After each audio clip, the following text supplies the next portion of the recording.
Hi, it's Mike Pataglia from DRP Solutions, back with a new video series to improve your cybersecurity. Over the next few weeks, I'll give you some tips and tricks that will help you protect your company's assets. Today, we're going to focus on safeguarding your email.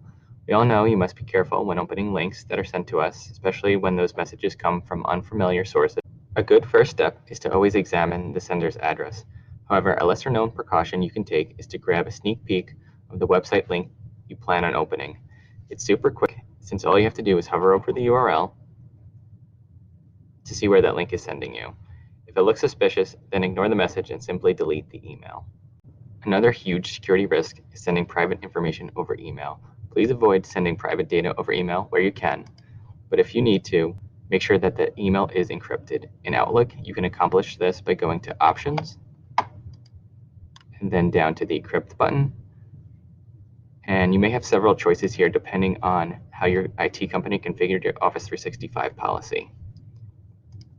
And that concludes today's tutorial. If you want more security tips and tricks, follow us on social media and stay tuned for episode 2.